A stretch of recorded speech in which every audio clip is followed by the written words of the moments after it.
Europe 1. Europe 1, 6h17, l'heure de l'invité inattendu. Tous les matins, un sujet d'actualité et une voix que l'on n'attend pas pour en parler. Je le disais à l'instant, Salon du Cheval en ce moment en région parisienne. Et dans ce cadre, hier s'est ouvert la 11e édition du Longines Masters avec Europe 1, la crème des cavaliers internationaux de saut d'obstacles. 50 000 spectateurs attendus. On verra les bilans ensuite avec la grève. Mais pour en parler, je voulais vous présenter un homme qu'on a découvert à l'occasion du Longines Masters de 2016. Un profil pour le moins atypique. Salim Ejnaïni a publié « L'impossible est un bon début » aux éditions Fayard, préfacé par le comédien et réalisateur Guillaume Canet. Son témoignage de passionné, son témoignage de cavalier aveugle.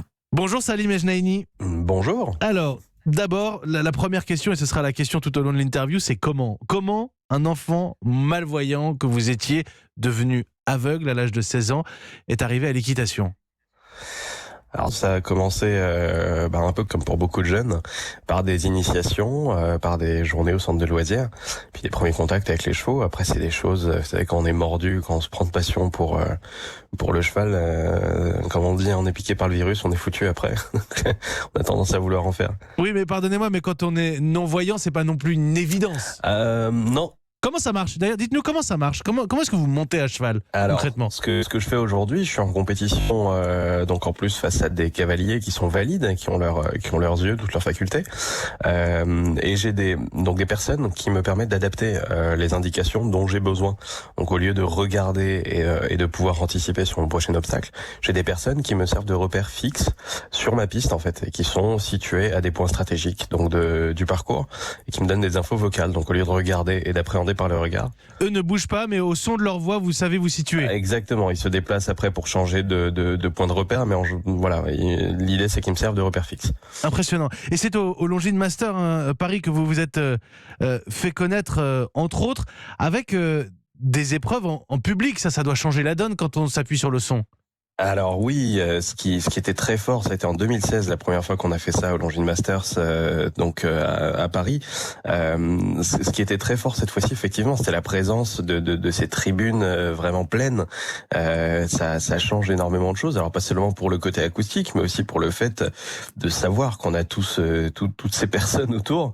Alors voilà, en plus j'avais la chance d'avoir en guide des personnalités vraiment du monde du cheval, notamment Guillaume Canet, bien sûr. Ça il faut s'arrêter un instant, Salim Ejnaïni. Guillaume Canet, d'ailleurs, il préface votre livre. C'est une rencontre qui compte pour vous. Ah, c'est une très très belle rencontre humaine. C'est un lien auquel je tiens énormément, qui est vraiment tissé autour du sport, autour de notre passion pour l'équitation et pour le cheval. Ouais. La cécité n'est pas quelque chose à dépasser, dites-vous, c'est un élément à prendre en compte. Ça, c'est hyper important, ce message pour toutes les personnes qui connaissent une situation de handicap. Il faut faire avec. Il faut, exactement. Alors, c'est même pas seulement il faut faire avec, on arrive vraiment à quelque chose quand on comprend comment faire avec, et non pas comment faire malgré. Le terme de dépasser son handicap, pour moi, il est un peu creux parce que c'est pas un élément qui ne fait que nous freiner. Certes, ça pose de grosses barrières, mais ça ne pose pas que des barrières. Ça change un petit peu tous les paramètres. Ceux qui aiment l'équitation, ceux qui suivent l'équitation le savent. Il y a toujours un rapport particulier entre un cavalier et le cheval. C'est un vrai lien de confiance qui va se tisser, et dans les deux sens. On n'est pas le maître qui impose à son esclave ou quoi. On est véritablement dans un lien d'échange, d'information, de ressenti, de confiance, et on est sur quelque chose qui va effectivement dans les deux sens. Je vais recevoir autant que je vais donner. Le cavalier, son rôle, ça va être de demander, et le cheval va devoir d'une part comprendre la demande et ensuite l'exécuter. Dans mon cas, on va rajouter un élément qui est celui de m'expliquer peut-être parfois pourquoi est-ce que c'est pas possible. Alors, avant de terminer, Salim Ejnaïni, on va peut-être se reparler dans quelques mois ou quelques années. Vous avez un autre projet maintenant, celui de piloter des avions, parce qu'on peut aussi piloter des avions quand on est non-voyant.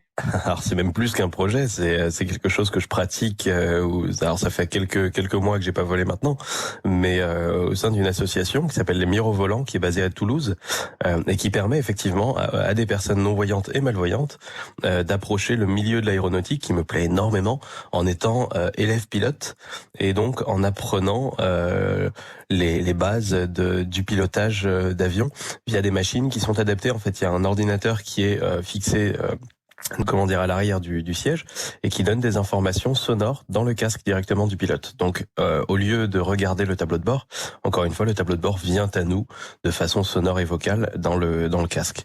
Donc, ce qui nous permet de gérer un vol quasiment de A à Z. On a évidemment l'instructeur à côté pour la sécurité extérieure autour. Salim Ejnaini, merci beaucoup. Merci à vous. Je rappelle que vous êtes l'auteur de L'impossible est un bon début aux éditions Fayard. J'aime beaucoup ce titre, cavalier, conférencier, kinésithérapeute et donc pilote aussi. Merci Salim Ejnaini. Merci à vous.